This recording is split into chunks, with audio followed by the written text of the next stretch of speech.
우리가 누군가를 가리켜서 어리석다, 어리다, 어리다라고 이렇게 말을 할 때 그 말 속에는 두 가지 의미가 있다고 생각이 돼요. 하나는 아직 다 잘하지 못했으니까 잘 알지 못한다, 잘 알지 못한다, 철이 없다, 무식하다, 굉장히 좀 부정적인 의미로 가기가 쉬워요. 그리고 또 하나는 아직 어려서 세상에 때가 묻지 않았다. 아주 순수하고 아주 착하고 겸손하다. 이런 아주 굉장히 좋은 사람이라는 의미를 가지고 있기도 해요. 그래서 어떤 경우는 우리가 어리다는 말을 누구에게 들으면 상당히 기분 좋을 경우도 있지만 기분 나쁠 때도 있어요. 저 사람이 나를 무시하는구나. 저 사람이 나를 면전에서 무시하는구나. 이런 생각이 들면서 굉장히 서운할 때가 있어요. 성경에도 보면 이 어리다는 표현, 이 두 가지 의미가 다 잘 드러나 있는데요. 제가 한 두어 군데 한번 찾아봤어요. 이런 말씀이 있어요. 고린도전서 13장 11절 말씀을 보면 고린도전서 13장 11절 말씀을 보면 사도 바울이 이런 부탁을 해요. 이런 말씀, 자기에 대한 이런 얘기를 해요. 내가 어렸을 때에는 말하는 것이 어린 아이와 같고, 고린도전서 13장 11절 말씀이에요.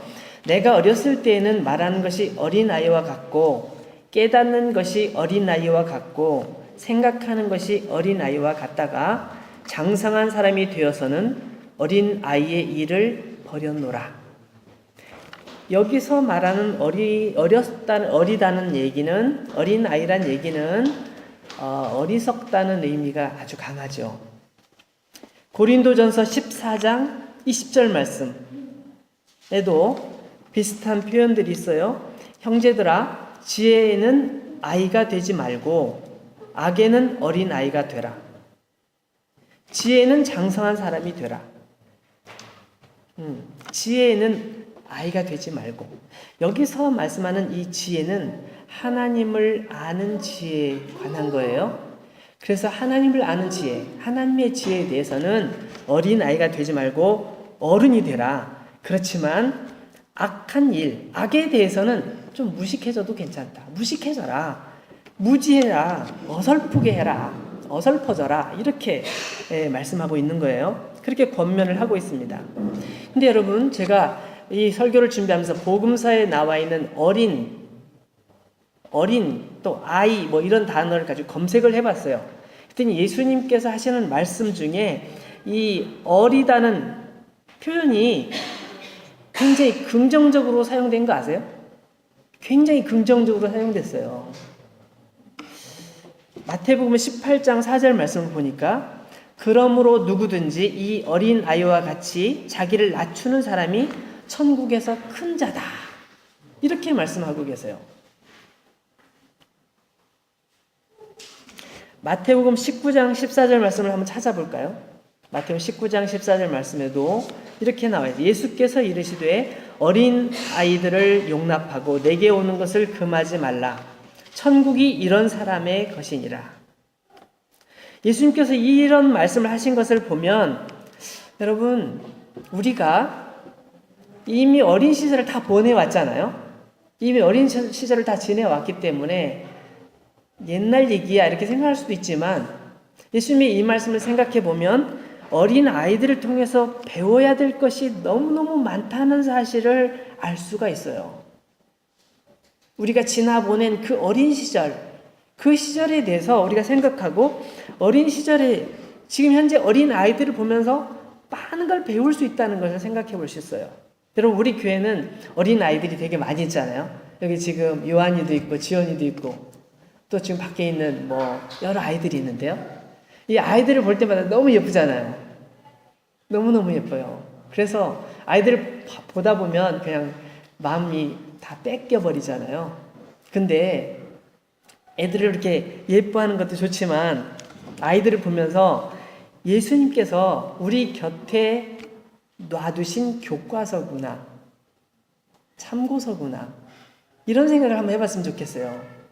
저 아이를 통해서 내가 뭘 배워야 될까? 그런 생각을 해보면 좋겠어요. 여러분, 오늘 우리가 읽은 말씀에서도 마찬가지예요. 오늘 말씀을 보시면 예수님께서 여러 도시들의 모습을 이렇게 지켜보시다가 예수님께서 그 도시를 굉장히 안타까운 마음으로 꾸중하시는, 책망하시는 모습이 나와 있어요. 예수님의 공생의 가운데서 가장 능력을 많이 행하신 세계 도시를 들으라고 하면 그게 바로 오늘 이름들이 거론된 요 도시들이에요. 고라신, 벳세다, 가버나움, 요쪽 지역에 예수님께서 특별히 사역을 많이 하시죠. 예수님께서 특별히 이 고을들의 심혈을 기울이셔서 많은 권능을 행하셨는데 그럼에도 불구하고 이 세 도시에 공통점이 있어요. 예수님께서 그렇게 관심을 가지셨는데 불구하고 이 세 개 도시는 결코 회개하지 않은 도시예요. 주님의 권능을 순순히 받아들이지 않고 완고한 도시들이었어요. 먼저 이 고라신하고 벳세다라는 지역을 한번 말씀드릴게요. 이 고라신은 성경에 그렇게 많이 언급이 되지 않았기 때문에 잘 모르지만 이 두 지역은 모두 갈릴리 호수 북쪽에 있는 도시들이에요.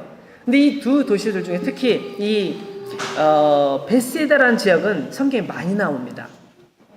예수님께서 그 지역을 많이 다니셨어요. 예수님의 제자들 중에 베드로, 안드레 형제잖아요. 베드로와 안드레 둘이 형제인데 이 형제가 그 지역 출신이에요. 그리고 빌립이라는 제자도 그 지역 출신이에요. 그 지역에서 잔뼈가 굵었단 말이에요. 그리고 이곳에서 예수님께서 기적들을 행하시는데 많은 이적들을 보여주는데 아주 굉장히 유명한 기적, 예수님의 기적 중에 가장 제일 먼저 나는 게 뭐예요? 네, 오병이어의 기적을 바로 여기서 하셨어요. 오병이어의 기적. 다들 아시겠지만 그래도 혹시 모르는 분 있을까 봐 좀 설명을 드리면 예수님께 말씀을 듣고 싶어 사람들이 막 몰려들었어요. 이 벳세다 지역으로 사람들이 많이 몰려들어서 사람들이 예수님께 막 집중해서 말씀을 듣는 거예요. 그러니까 말씀을 듣다 보니까 해가 하는 줄을 몰라. 저녁이 다 됐는데 하루 종일 말씀을 듣는데 아무도 먹을 게 없었던 거죠. 그냥 말씀만 듣느라고. 우리도 이렇게 설교를 길게 해가지고 저녁 때까지 한번 해보면 어떨까요? 어쨌든 예수님의 말씀에 사람들이 다 집중해서 사실은 먹는 것조차 잊었던 것 같아요. 이제 돌아갈 시간이 해가 지면서 돌아갈 시간이 됐을 때 제자들이 걱정을 해요. 보통 우리가 손님을 초대하면 그냥 안 보내잖아요. 뭐라도 좀 먹여서 보내잖아요. 아마 그 당시 그런 마음이 있었는지는 몰라도 제자들이 굉장히 안절부절 그렇게 하죠. 그러면서 이 사람들 어떻게 하지? 예수님께서 그 상황을 아시죠. 뭘 먹여야 될지 제자들이 고민하는 걸 보면서 예수님께서 사람들 중에 무엇을 가지고 있는지 이렇게 파악을 해보셨는데 어떤 꼬마 아이가, 어린 아이가 보리떡 5개하고 물고기 2마리를 가지고 있었어요. 그걸 예수님께 드렸죠. 예수님께서 그것을 가지고 보리떡 5개와 물고기 2마리를 가지고 하나님께 감사기도를 드려요. 감사기도를 드리고 나서 사람들에게 나눠주게 해주셨는데 그것이 쭉 나누면서 앉아있는 사람의 5,000명이라는 어마어마한 숫자, 그것도 성인 남자의 숫자만 셌을 때 5,000명이라는 사람들이 그걸 먹어요. 어떤 분들은 그 구절을 번역하면서 이렇게 번역한 분이 있어요. 예수님께서 축복해 주시고 나눠주기 시작하니까 어린아이가 가져온 걸 보면서 사람들이 양심에 찔려갖고 각자 감춰놨던 자기 도시락을 다 꺼냈다. 그러다 보니까 충분히 먹었다. 이렇게 얘기하는 사람도 있고요. 어떤 분은 또 이 성경 부분을 이렇게 해석하면서 이 구절이 사실은 이게 5,000명이 아니라 50부장을 잘못 번역한 거 이렇게 해서 그 원어를 잘못 번역한 거다. 그래서 그 당시 몇 명 사람들이 먹은 것을 그렇게 표현했다라고 말하지만 그건 더 놀라운 기적인 거예요. 왜냐하면 그것을 보고 사람들이 다 이건 하나님의 기적이 아니고 말할 수 없어. 어떻게 예수님께서 이런 일을 하셨지? 하나님의 능력이 아니고는 도저히 불가능해라고 사람들이 다 놀랬거든요. 그러니까 50부장이라는 사람들 몇 명과 같이 식사를 했을 정도라면 그렇게 놀라지 않겠죠. 어쨌든 뭐 주제에서 벗어나면 안 되니까 여기서 이렇게 배부르게 먹고 남은 것들을 모았더니 12바구니가 됐어요. 12바구니. 그러니까 엄청나게 많이 먹고 많이 남았다는 의미를 가지고 있습니다. 사복음서에 다 이 내용이 적혀 있어요.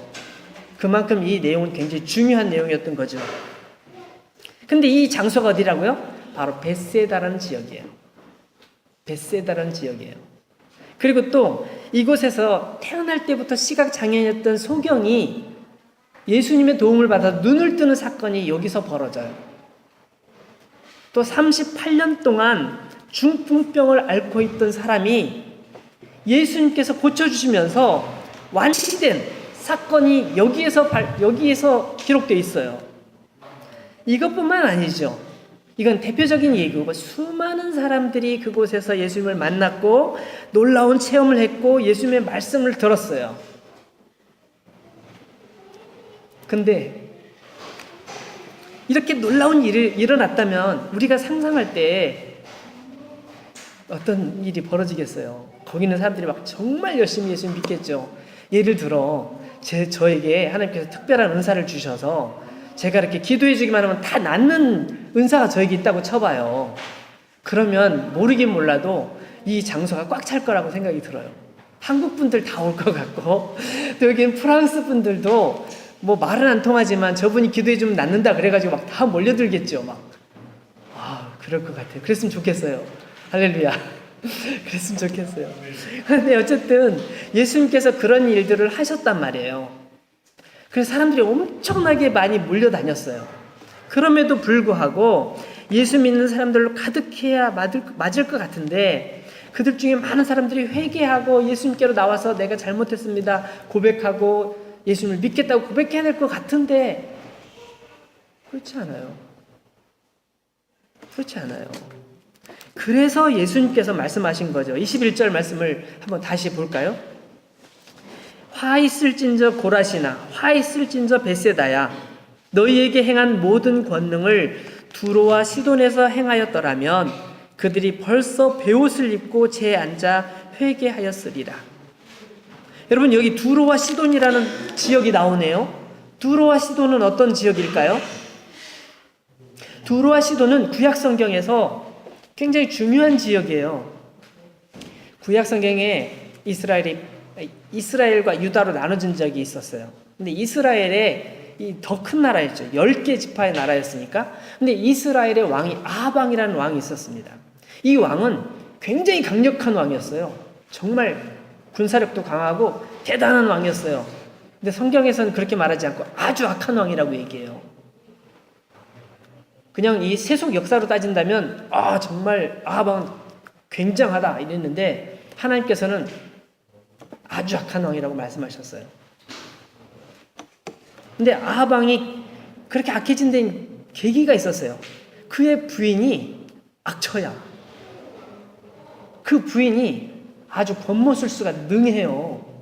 그래가지고 이 아합왕을 어떻게 구워 삶았는지 모르겠는데 아합왕을 완전히 바꿔서 나쁜 왕으로 만들어버린 거예요. 완전히. 근데 이 여자 이름이 이세벨이라는 여자예요. 이세벨.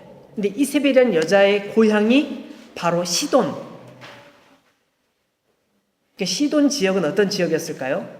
시돈 지역은 아주 나쁜 지역이에요. 왜냐하면 거기에는 우상숭배가 많았어요. 많은 신들을 섬겼고 그 신 섬기는 것이 당연하다고 생각했고 이세벨은 그 신 섬기는 모든 제도들을 가지고 와서 아합왕에게 자꾸 얘기해 줬어요. 아합왕이 그 얘기를 듣고 전국에 우상을 섬기도록 만들어 놨죠. 전국이 우상을 섬기는 나라가 됐어요. 그러다 보니까 당연히 하나님을 떠났고 아주 나라가 윤리적으로 도덕적으로 아주 신앙적으로 아주 문란한 나라가 돼버리고 말았어요. 법도 질서도 없는 나라가 돼버렸어요.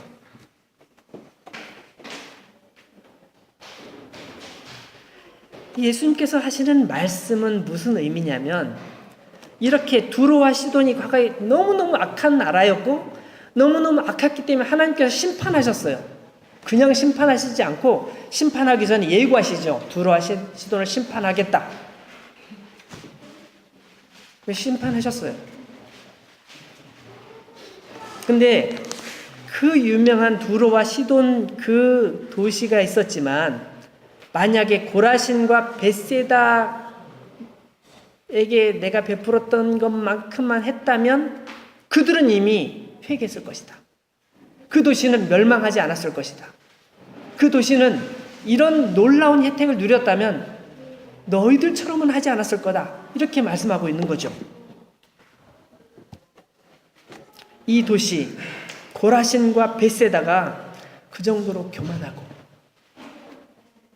그 정도로 나쁜 도시였던 거예요.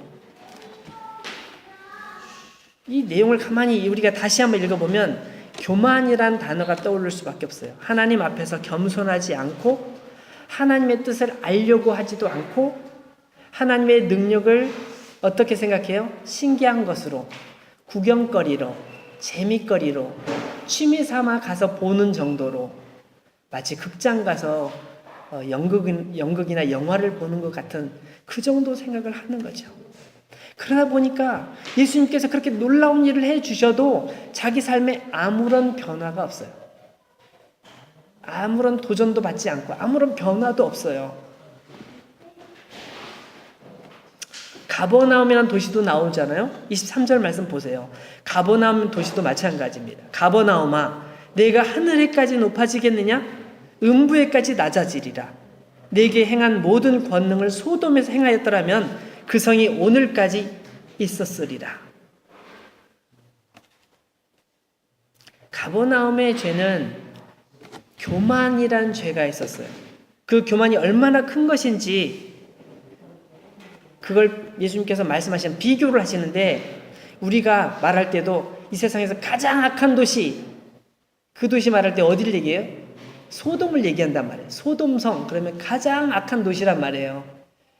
예수님께서 그 소돔을 비교하시면서 소돔보다도 더 악하다라고 말씀하시는 거예요.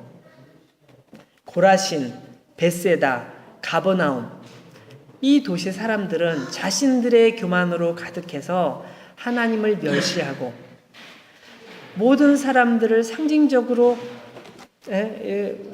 모든 하나님을 멸시하는 그런 모든 사람들을 상징적으로 보여주시는 표현이에요. 무슨 표현이라고요?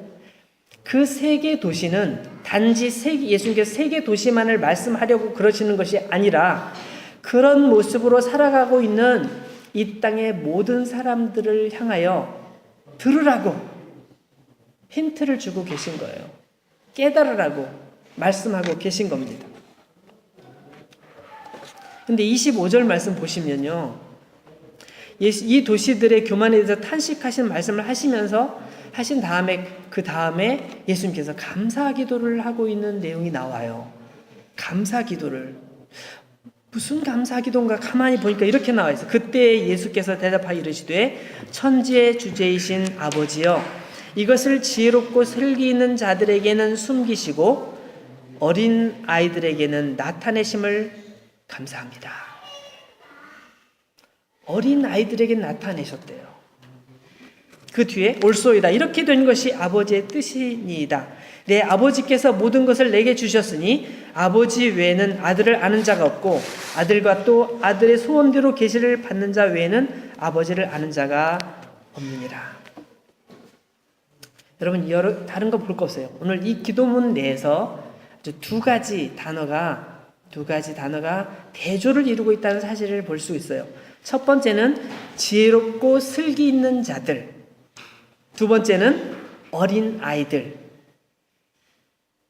지혜롭고 슬기 있는 자들과 어린 아이들, 이 두 글의 문맥상 지혜롭고 슬기 있는 자들은 하나님께서 인정하시는 지혜, 하나님께서 인정하시는 그런 슬기가 아닌 것 같아요. 자칭이란 말을 넣어도 괜찮을 것 같아요. 그런 의미 같아요. 또는 자칭이라는 의미를 넣지 않는 이유는 사회적으로 사람들이 다 그렇게 인정해 주니까 저 사람은 되게 똑똑한 사람이야. 공부를 많이 했고 아주 지혜로운 사람이야. 아, 부러워. 사람들로부터 그렇게 인정을 받는 사람이기 때문에 자칭이란 말이 없을 수도 있어요. 어쨌든 그와 대조적인 표현이라면 일반적으로 우리가 생각할 때 지혜롭지도 못하고 슬기롭지도 못한 사람, 이렇게 해야 맞잖아요. 근데 지혜롭지 못하고 슬기롭지 못한 사람이라고 말하지 않고 그 단어를 빼고 왜 어린 아이들에게 이 표현을 사용하고 있을까요? 게다가 여기서 사용한 어린 아이들이라는 표현은 제가 원어를 보니까 일반적으로는 그 파이디온이라는 말이 있어요. 파이디온. 아이들을 말할 때 파이디온이라고 말한단 말이에요. 근데 여기 파이디온이라는 단어가 없어요. 안 써요. 네피우스라는 단어를 썼단 말이에요. 네피우스라는 단어가 뭐냐? 네피우스라는 단어는 젖먹이. 그러니까 말 못하는 아이를 말할 때 네피우스라는 말을 써요. 말도 못하는 애를 왜 여기다 놓으셨을까? 25절부터 한번 다시 읽어볼까요? 천지의 주제이신 아버지여, 이것을 지혜롭고 슬기는 자들에게는 숨기시고 어린 아이들에게는 나타내심을 감사하나이다.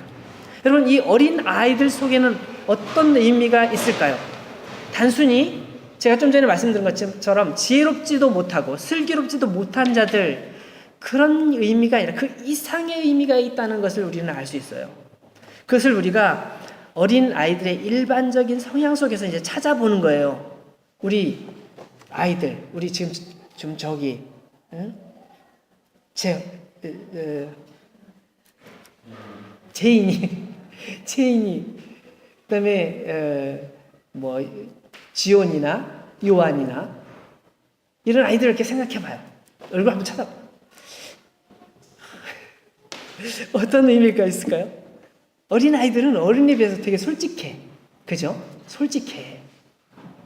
그래서 감정을 숨기지 못하죠. 모르는 건 모른다고 말하고요. 아프면 아프다고 울고요.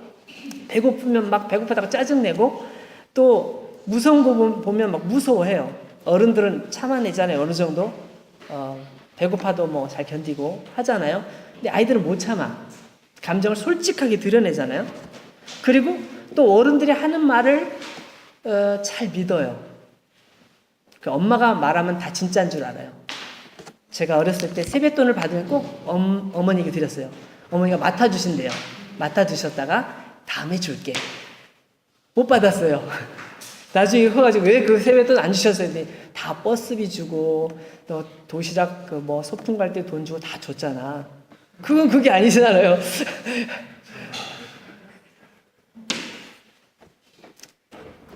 어떤 분들은 이 아이들을 말할 때 아이들이 스폰지 같다. 그래서 뭐든지 환경의 영향을 많이 받고 탁탁 다 받아들여서 아이가 어떤 환경에 자라나에 따라서 아이가 미래가 결정되는 그런 말씀 하시는 분도 있잖아요. 그러니까 스폰지처럼 쫙쫙 받아들이는, 잘 믿고 받아들이는 그게 아이의 특성이다. 이렇게 생각해 볼 수도 있겠죠. 근데 이건 우리 생각인 거죠. 우리가 그렇게 생각해 볼 수 있는 거지만 예수님께서는 뭐라고 생각하셨을까요? 그게 궁금하단 말이에요. 예수님께서 뭐라고 생각하셨는지 찾아봤더니 나와요. 예수님께서 하신 게 나와요. 자, 한번 찾아보겠습니다. 마태복음 18장 1절부터 4절까지예요. 마태복음 18장 1절부터 4절까지 보면 예수님께서 말씀하신 게 나와요. 우리가 한 얘기라면 충분히 반론할 수 있겠지만 예수님께서 하신 말씀이라면 그런 반론이 불가능하겠죠. 1절, 그때 제자들이 예수께 나와 이르되 천국에서는 누가 크니이까? 예수께서 한 어린아이를 불러 그들 가운데 세우시고 이르시되 진실로 너희에게 이르노니 너희가 돌이켜 어린아이들과 같이 되지 아니하면 결단코 천국에 들어가지 못하리라. 그러면서 하신 말씀이 있어요. 그러므로 누구든지 이 어린아이와 같이 자기를 낮추는 사람이 천국에서 큰 자니라. 자, 어린아이에 대해서 예수님께서 생각하시는 첫 번째, 자기를 낮추는 사람. 자기를 낮추는 사람. 뭐예요? 겸손한 사람. 어린 아이와 같이 자기를 낮추는 사람이 어린 아이와 같은 사람이라는 거예요. 여러분이 어린 아이와 같이 여러분을 겸손히 낮추는 사람이라면 여러분은 어린 아이와 같은 사람이라고 말할 수 있겠죠. 한 군데 더 찾아볼게요. 누가복음에도 또 나와 있습니다. 누가복음 18장 15절부터 17절까지. 둘 다 18절이네요. 누가복음 18장 15절부터 17절까지 말씀. 여기는 이렇게 나와 있습니다. 사람들이 예수께서 만져주심을 바라고 자기 어린 아기를 데리고 오매 제자들이 보고 꾸짖거늘 예수께서 그 어린 아이들을 불러 가까이 하시고 이르시되 어린 아이들이 내게 오는 것을 용납하고 금하지 말라. 하나님의 나라가 이런 자의 것이니라. 내가 진실로 너희에게 이르노니 누구든지 하나님의 나라를 어린 아이와 같이 받아들이지 아니하는 자는 결단코 거기 들어가지 못하리라 하시니라. 여기 두 번째 누가복음에서는 예수님께서 어린 아이들의 특징을 뭐라고 말씀하시냐면 하나님의 나라를 받아들이는 사람이라고 말씀하고 있네요.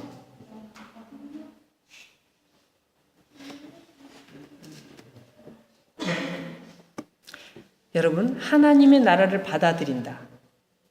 하나님의 나라에 대해서 이야기를 할 때 그 이야기를 듣고 야, 오늘 같은 시대에 그런 얘기를 누가 믿노?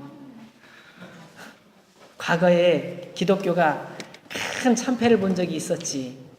천동설, 천동설을 끝까지 우기다가 결국은 완전히 그렇게 됐지. 뭐 그런 거 있잖아요. 지동설을 주장하다가 맞나요? 천동설을 주장하다가 못 믿겠어라고. 근데 예수님께서 어린아이의 특징은 하나님 나라를 받아들이는 사람이라고 말씀하세요. 벳세다, 가버나움 이 사람들이 하나님의 능력을 못 봐서 자신들의 교만으로 가득 찬 게 아니었어요. 하나님 능력을 경험하지 못했기 때문에 그런 것이 아니라 다 경험했음에도 불구하고 자신들이 교만으로 가득 채워져 있다 보니까 하나님을 멸시하는 모든 사람들의 특징을 보여주는 사람들로 이렇게 기록된 거예요. 이들과 대조된 어린 아이들의 모습은 자신을 낮추는 겸손함을 가지고 있는 사람들이었고 하나님 나라를 믿음으로 받아들인 사람들이었어요. 예수님께서 하시는 말씀을 아멘으로 받을 수 있는 사람들이었어요.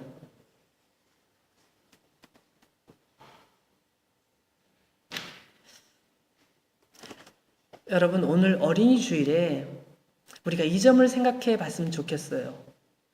우리가 어린 아이와 같은 사람으로 하나님 앞에 서 있는 거, 우리가 하나님 앞에서 어린 아이와 같이 되는 거,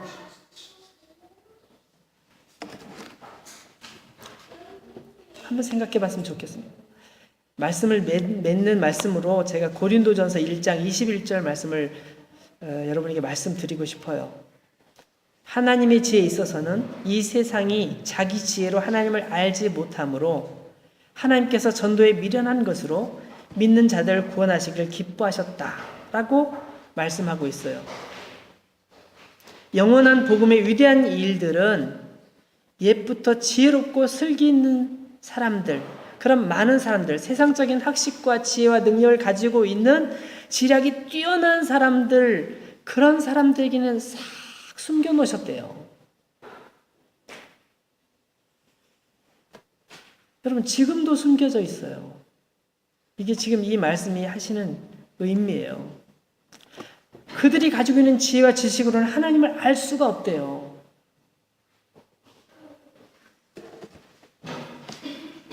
야고보서 4장 6절에도 그런 말씀이 있네요.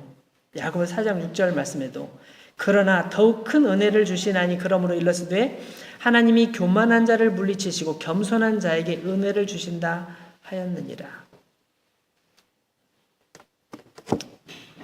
여러분, 하나님께서는 지금도 어린 아이와 같은 그런 겸손한 사람을 찾으세요. 하나님의 뜻을 구하는, 그러니까 나의 뜻을 잠시 보류하고 하나님의 뜻을 구하는 그런 사람을 찾으세요. 눈에 보이지 않지만 손으로 잡을 수 없지만 믿음으로 하나님의 나라를 받아들이는, 수용하는, 영접하는 그 사람을 찾으세요. 여러분, 하나님 앞에서 진정한 어린 아이가 되시겠습니까? 이게 오늘 마지막 질문이에요.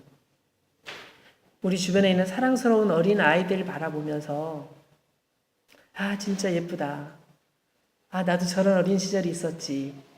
여기까지만 생각하지 마시고 한 걸음 더 나가서 저 어린 아이에게서 내가 놓치고 있는 게 뭘까? 여러분, 아이를 키우는 부모님들은 아이들을 키우면서 온몸에 진액이 다 빠지도록 애쓰잖아요. 쉴 틈도 없이 노력하고 막 신경이 곤두서고 그렇잖아요. 고생 많이 하고 계신 엄마 아빠들 속에 그 힘든 고통 때문에 뭐 힘들어 하지도 마시고 또 우리 아이들이 너무 사랑스럽다는 그 사랑스러운 마음으로 완전히 빠져 계시지도 말고 조금 오늘은 그런 생각을 해봤으면 좋겠어요.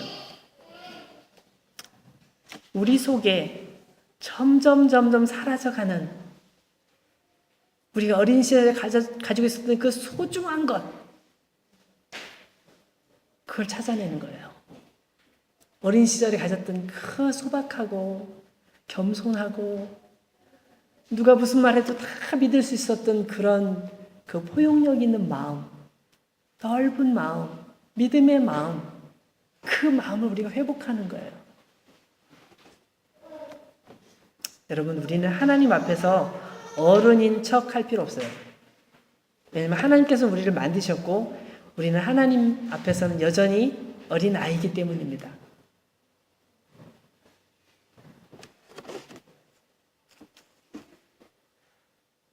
우리 모두가 진짜 하나님 앞에서 어린 아이임을 느끼고 누렸으면 좋겠습니다. 기도하겠습니다.